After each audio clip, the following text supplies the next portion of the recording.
જે સદિશોનું બીજગણિત આ ચેપ્ટર છે આપણું, આ ચેપ્ટરની અંદર જે થિયરી છે કે બકા સદિશના બે પ્રકાર છે, સ્થાન સદિશ અને સ્થાનાંતર સદિશ છે.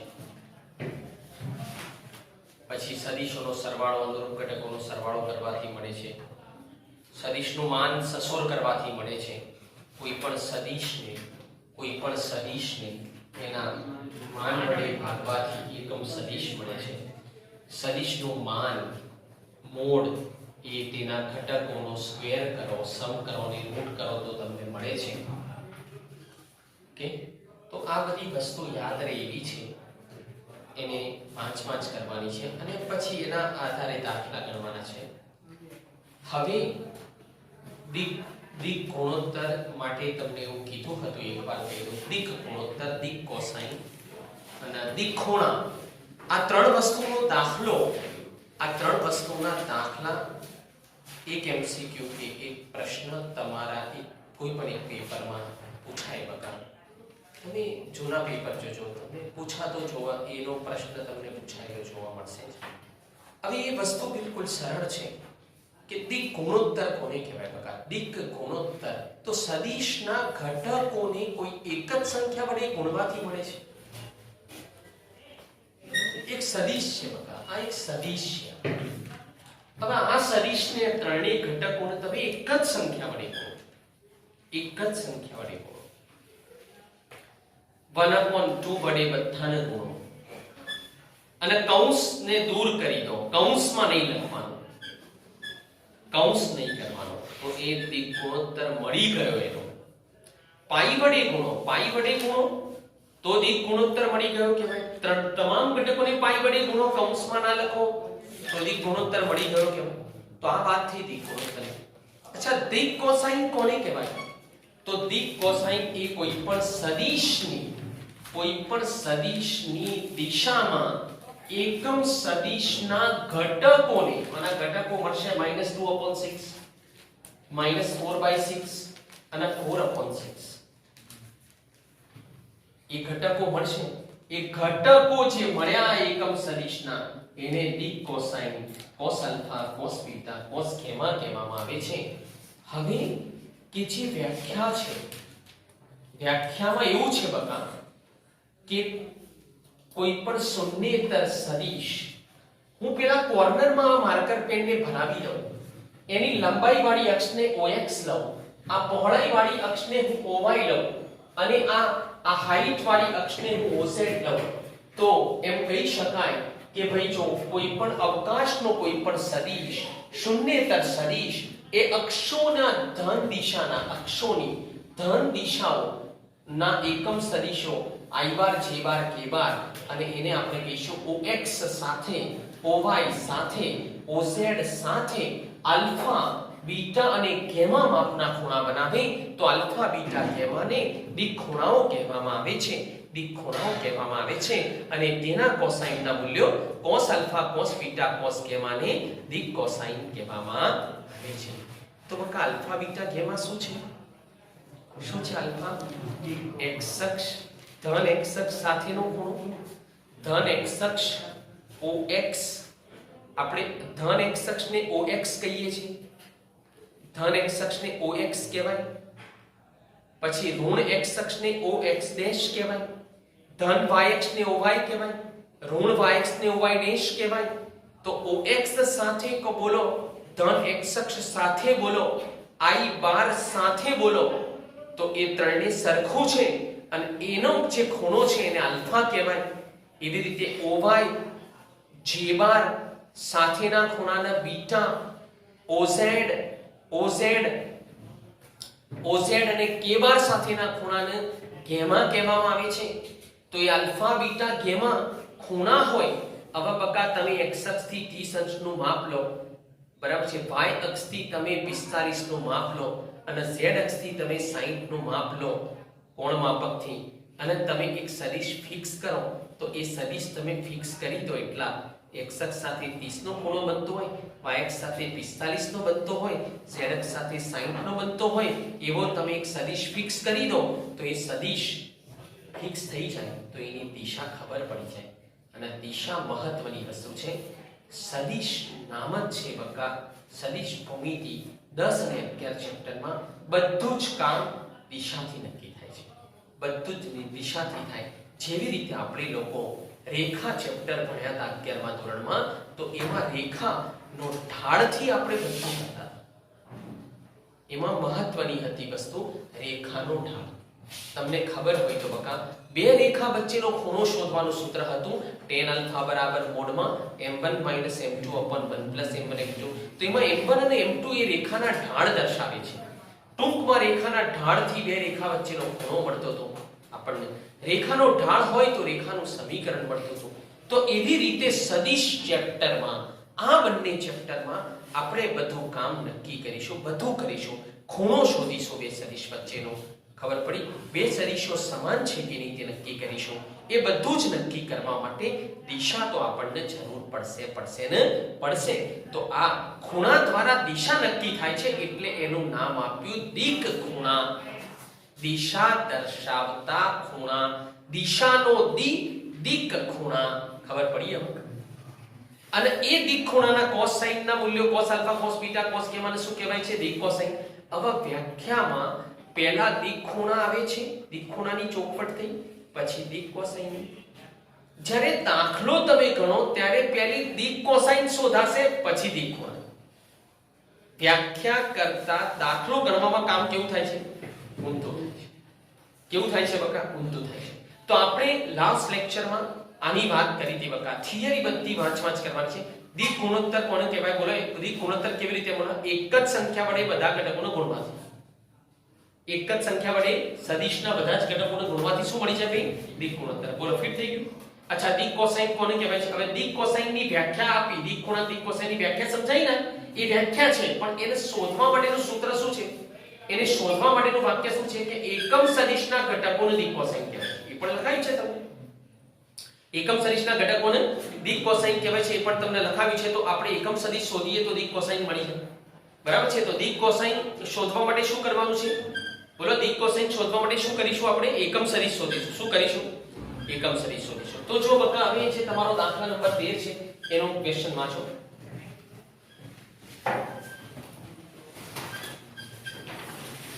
રોનક વાંચો જલ્દી.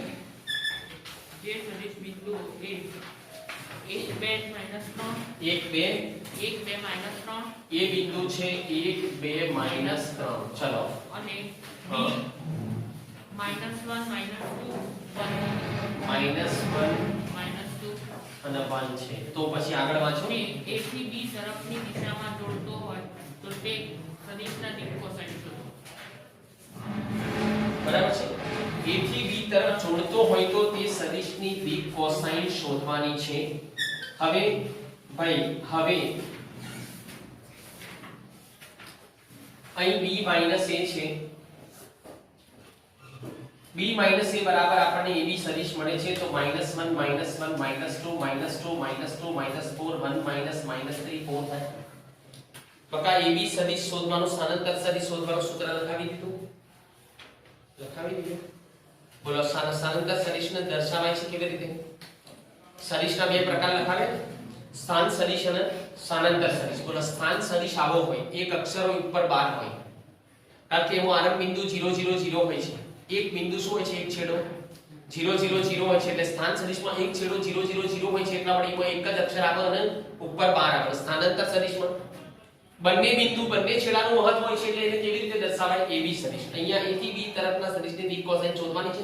a થી b તરફનો સદિશ એટલે ab સદિશ કહેવાય. ab સદિશ શોધવાનું સૂત્ર છે પાછળનો બિંદુ ઓછા આગળનો બિંદુ. બરાબર છે? એટલે અંત્ય બિંદુ ઓછા આરંભ બિંદુ. તો b - a કર્યું. b ની કિંમત અંદર આપી છે -1 -2 1. ધ્યાન છે ભાઈ, રકમ ઓછા એ બિંદુ આપેલું છે. ચલો હવે અહીં જુઓ જરા. -1 ઓછા -1 એટલે -1 કેટલા થાય? -2. અરે ભાઈ, અનુરૂપ ઘટકોની બાદબાકી કરો કે બાદબાકી છે તો -1 તો કેટલા થયા? -2 બીજા ઘટકોનું કરવાનું મારા -4 1 -3 તો બે માઈનસ ભેગા થાય તો 1 + 3 કેટલા થાય 4 આ શું મળ્યું તમને AB સદિશ ડી કોસાઇન શોધવા માટે શું કરવાનું ડી કોસાઇન શોધવા માટે શું કરવાનું તમારા એકમ સદિશના ઘટકો લેવાના કોના બોલો ડી કોસાઇન શોધવા માટે તમારે શું કરવાનું એકમ સદિશના ઘટકો લેવાના તો AB વેક્ટર AB સદિશ સોરી AB કેરેટ AB સદિશ ભાગ્યા મોડમાં AB સદિશ તો શું થશે બોલો હવે -2 -4 4 આ AB સદિશ મળે ને એટલે બકા AB સદિશની કિંમત મૂકી દીધી આ AB ની કિંમત મૂકી કે ના મૂકી ચલો અહીંયા મોડ છે તો માન શોધવાનું કેવી રીતે મળે માન સ્ક્વેર કરો આ બધાનો સ્ક્વેર કરો 4 16 16 કેટલા થયા 16 16 32 4 36 36 નું વર્ગમૂળ 6 વર્ગમૂળ સ્ક્વેર કર્યો સમ કર્યો ને સરવાળો કર્યો ને 16 4 સરવાળો કર્યો ને સ્ક્વેર કરીને સરવાળો કર્યો પછી વર્ગમૂળ આવે ને સ સુ ર તો વર્ગમૂળ લેવાનું ચલો 6 મળ્યું હવે આ મને શું કહેવાય સદિશનો અદિશ સાથેનો ગુણાકાર અરે આ 1/6 લખું તો ગુણાકાર જ થયો ને અરે બકા 1/6 લખું તો દરેક સાથે ગુણાઈ જાય 1/6 દરેક સાથે 1/6 ગુણાઈ જાય તો શું કહેવાય -2/4 છેદ ઉડાડો તો -1/3 -2/3 2/3 મળ્યું પ્રથમ ઘટકને શું કહેવાય cos આલ્ફા બીજાને cos બીટા ત્રીજાને cos કહેવાય એ આપણને શું મળી બોલો ડી કોસાઇન મળી શું કર મળી ચલો ડી કોસાઇન મળી ગઈ હવે આ cos આલ્ફા પ્રથમ ઘટકને cos આલ્ફા લેવાનો બીજાને cos બીટા ત્રીજાને cos કહેવાનું ચલો આમાંથી બકા આલ્ફાને સૂત્રનો કર્તા બનાવવો હોય તો શું થાય મારે આ આલ્ફાને સૂત્રનો કર્તા બનાવવો હોય તો શું કરવું પડે હા cos ઇન્વર્સ -1/3 એવી રીતે બીટા અને ગામાના સૂત્રનો કર્તા બનાવો એટલે ભાગ પૂરી ઓકે હવે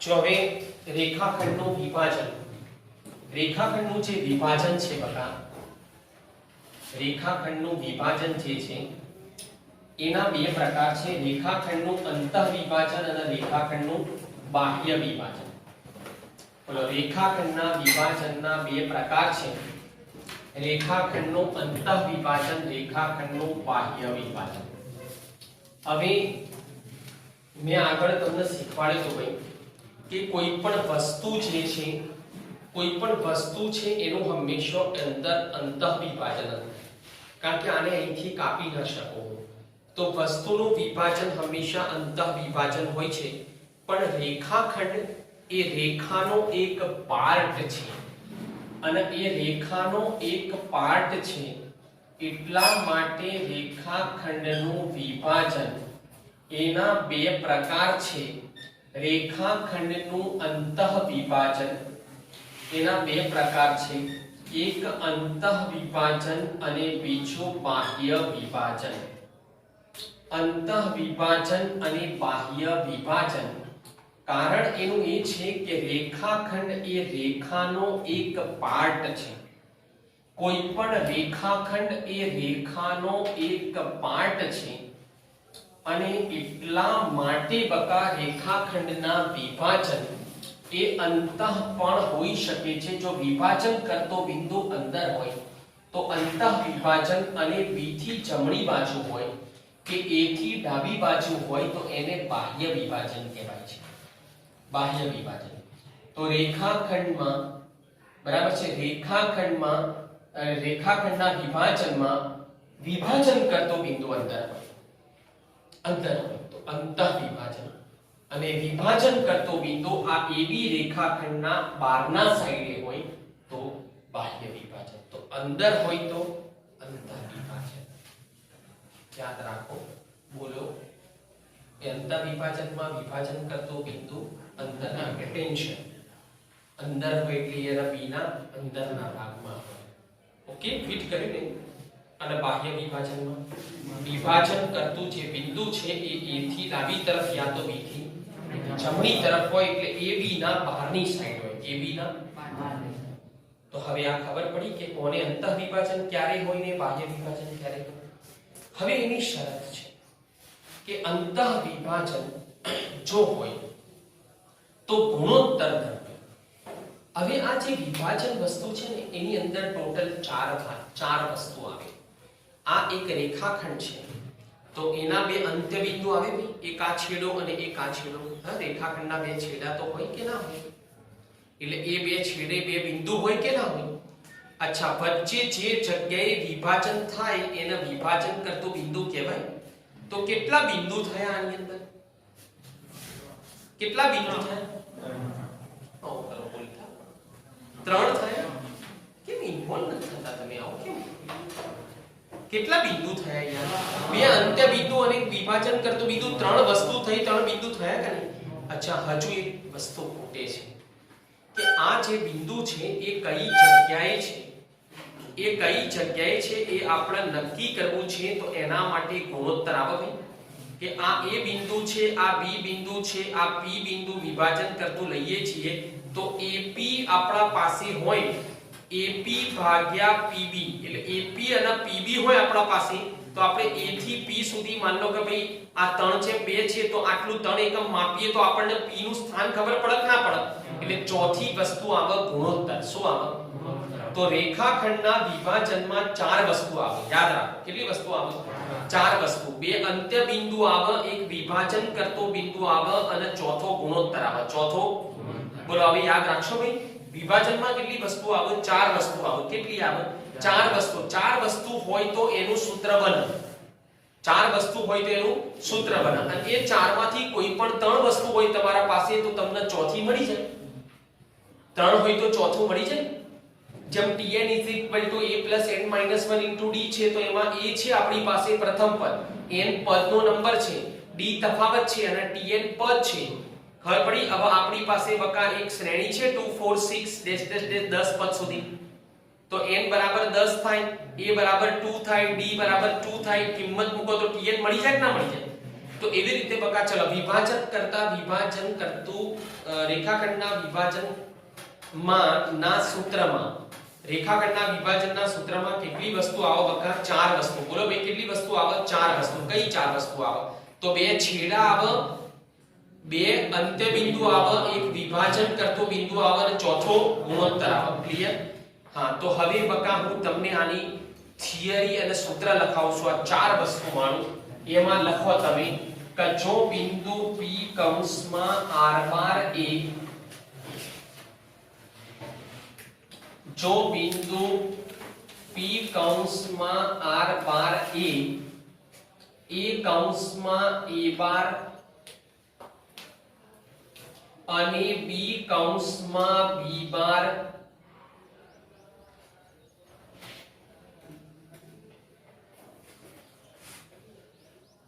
b કૌંસમાં b બાર ને જોડતા, b કૌંસમાં b બાર ને જોડતા રેખાખંડ AB નું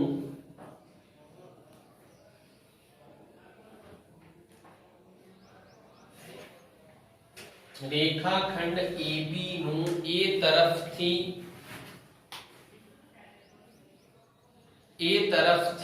m જેમ n ગુણોત્તરમાં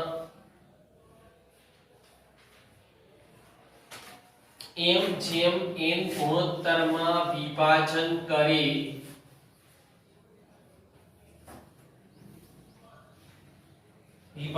કરે તો r બાર બરાબર m b બાર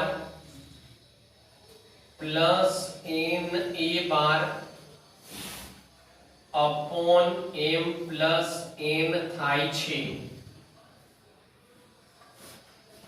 अपॉन m प्लस n થાય છે. આ આકૃતિ ખાલી તમે દોરી દો બકા. પેલા વિભાજનના પ્રકારને બધું તો 11th માં તમને લખાવેલું છે.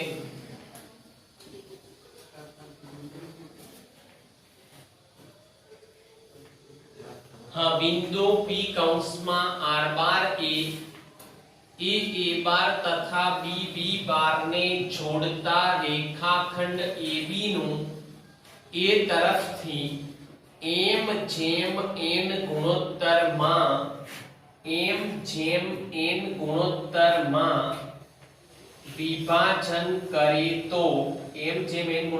વિભાજન કરે તો r બાર બરાબર આર બાર બરાબર એમ બી બાર વત્તા એન એ બાર અપોન એમ પ્લસ એન થાય છે, અપોન એમ પ્લસ એન થાય છે. ઓકે, તો આને બકા હવે અપોન એમ પ્લસ એન થાય છે. બરાબર થઈ ગયું ને? અચ્છા, આકૃતિ દોરવાની કીધી તમને, બરાબર છે. હવે ખાલી નીચે નોંધ લખો કે જો વિભાજન કરતો બિંદુ રેખાખંડની અંદર હોય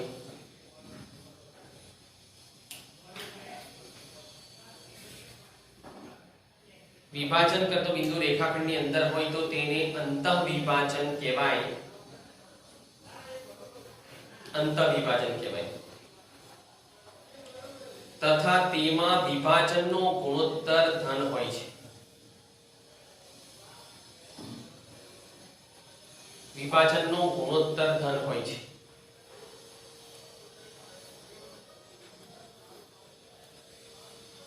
પછી નંબર 2 વિભાજન કરતો બિંદુ રેખાખંડની બહાર હોય તો તેને બાહ્ય વિભાજન કહેવાય છે અને તેમાં વિભાજનનો ગુણોત્તર ઋણ હોય છે.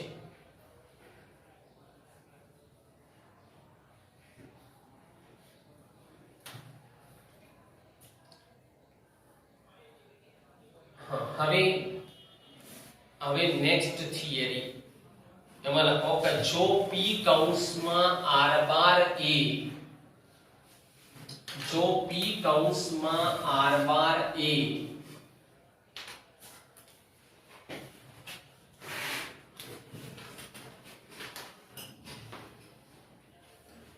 p કૌંસમાં r બાર a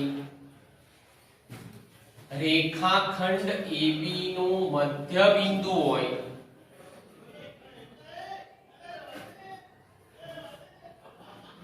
P કૌંસમાં r બાર એ રેખાખંડ AB નું મધ્ય બિંદુ હોય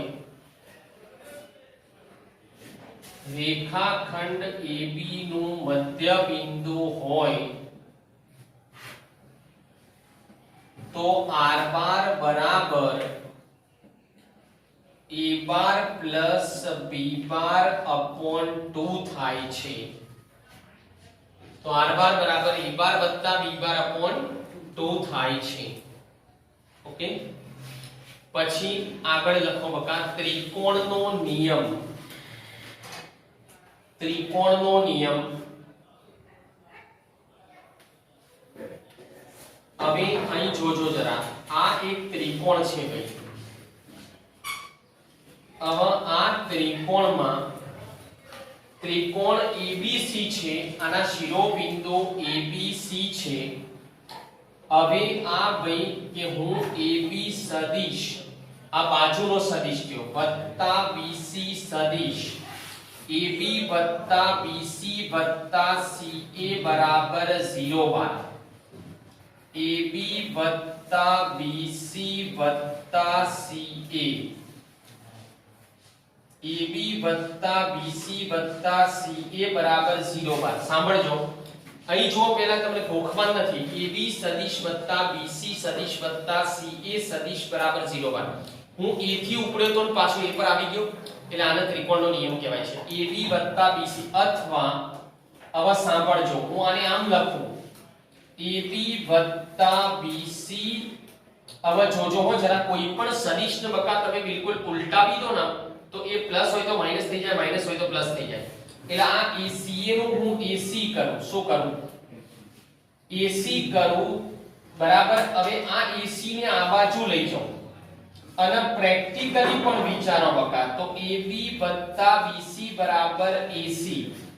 પ્રેક્ટિકલી પણ વિચારો ને તમે, પ્રેક્ટિકલી પણ વિચારો છો. AB વત્તા BC વત્તા AC આમ લો, A થી B, B થી C અને A થી C લઉં તો એ ચાલે, C C પર ઊભો રહ્યો બકા તો AB + BC અને બરાબર AC ચાલે અને આમ લઉં તો AB B + BC + CA બરાબર 0 માં A થી જુઓ AB + BC + CA A પર થી A થી શરૂ કર્યું તો A પર આવી ગયો ને પાછો તો સ્થાનાંતર કેટલું કહેવાય 0 એટલે આટલા પાછા આટલા સુધી પહોંચી જાવ તો 0 બરાબર શું આવે AB + BC + CA પહોંચી ગયા તો શું આવે 0 બરાબર પણ આમ બોલો તો AB + BC અહીં ઉભા રહે તો એના બરાબર શું આવે AB + BC એટલે ક્યાંથી ક્યાં પહોંચ્યા A થી C પહોંચ્યા ને એટલે બરાબર AC લખો તો પણ ચાલે બંનેને ત્રિકોણનો નિયમ કહેવામાં એટલે આ બંને સૂત્ર સાચા છે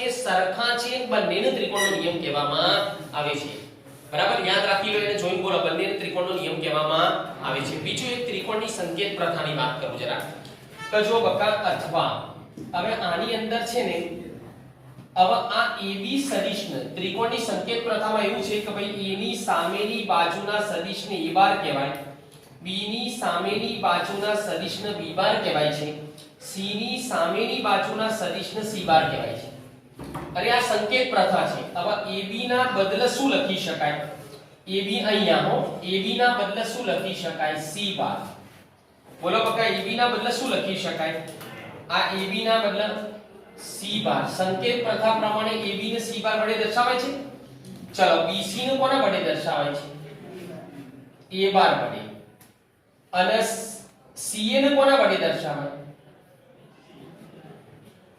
બકા AB ના બદલે C બાર મૂક્યું BC ના બદલે A બાર મૂક્યું CA ના બદલે B બાર મૂક્યું સંકેત પ્રથા પ્રમાણે તો આ મને ત્રિકોણના નિયમનું ત્રીજું સ્વરૂપ મળે ખબર પડી તો ત્રિકોણના નિયમના સ્વરૂપ કેટલા છે એટલે 3 કયા AB + BC + CA સદિશ બરાબર 0 બાર અને AB સદિશ + BC સદિશ બરાબર AC સદિશ અને A bar + B bar + C બાર બરાબર 0 બાર આ ત્રણેયને ત્રિકોણના નિયમના સ્વરૂપ કહેવામાં આવે છે હવે જો બકા તમે દાખલા નંબર 14 જુઓ રકમ વાંચો ફટાફટ જો બે અંત્યબિંદુ આપેલા છે તમને બે અંત્યબિંદુ આપેલા છે હવે બે અંત્યબિંદુ આપેલા છે અને તમને બે ઓપ્શન આપ્યા છે અંતઃવિભાજન અને બાહ્ય વિભાજન બોલો શું આપેલું છે અંતઃવિભાજન હોય તો વિભાજન કરતો બિંદુ શોધો અને બાહ્ય વિભાજન હોય તો વિભાજન કરતો બિંદુ શોધો ઓકે તો બકા આપણને એવું આપેલું છે જો અંદર કે ભાઈ બિંદુ R એ બે બિંદુઓ PQ ને જોડતા રેખાખંડનું 2:1 ગુણોત્તરમાં વિભાજન કરે છે બોલો 2:1 ગુણોત્તરમાં વિભાજન કરે છે પછી અંતઃવિભાજન ગુણોત્તરમાં અંતઃ અને બહિર વિભાજન કરે છે P અને Q ના સ્થાન સદિશો 1 2 -1 1 2 -1 અને -1 1 આ રીતે 1 2 -1 અને -1 1 હોય P અને Q ના સ્થાન સદિશો P અને Q ના ચલો અહીં બકા P છે આ P છે આ Q છે અને R વિભાજન કરે છે બોલો કોણ વિભાજન કરે છે ચલો R વિભાજન કરે છે કયા ગુણોત્તરમાં વિભાજન કરે છે કયા ગુણોત્તરમાં 2:1 ગુણોત્તરમાં વિભાજન કરે છે તો આપણે શોધવાનું છે R ગુણોત્તર આપેલો છે PQ આપેલું છે અને R શોધવાનો છે ચલો P છે એને A બાર લીધું આ P ને A બાર લીધું બરાબર છે P પહેલું છે એટલે A બાર લીધું Q ને B બાર લીધું ચલો હવે પહેલો વિકલ્પ લઉં છું બે ઓપ્શન આપે છે અંતઃવિભાજન કરે તો R શોધો બહિર વિભાજન કરે તો R શોધો ચલો અંતઃવિભાજનમાં ગુણોત્તર ધન લેવાનું એટલે m/n બરાબર વત્તા 2/1 લીધું ચલો આ સૂત્ર છે હવે આપણી પાસે r બાર બરાબર m b બાર વત્તા n a bar upon m plus n સૂત્ર ભણાવ્યું તમને એમાં બકા m ના બદલે શું મુકાય 2 n ની કિંમત 1 અને આ m ની 2 છે ને m ની 1 છે ચલો b બાર છે આ છે b બાર a બાર છે તમારી પાસે અચ્છા કિંમતો મૂકી દીધી હવે આને કહેવાય સદિશનો અદિશ સાથે ગુણાકાર કેવી રીતે મળે દરેક ઘટકને અદિશ વડે ગુણવાથી મળે આ બે ને અંદર ગુણી દીધો આ એક ને અંદર ગુણી દીધો ચલો બે સદિશોનો સરવાળો કેવી રીતે મળે અનુરૂપ ઘટકોનો સરવાળો કરવાથી મળે બે ચલો -2 + 1 કેટલા થાય -1 2 + 2 4 2 ઓછા 2 વત્તા 2 વત્તા ઓછા 1 એટલે 1/3 છે તો શું આવે -1 -1/3 4/3 ઘનફળ 4 આપણને મળી ગયું બરાબર છે બકા તો આ રીતે હવે બાહ્ય વિભાજન હોય શું હોય બોલો હવે બાહ્ય વિભાજન હોય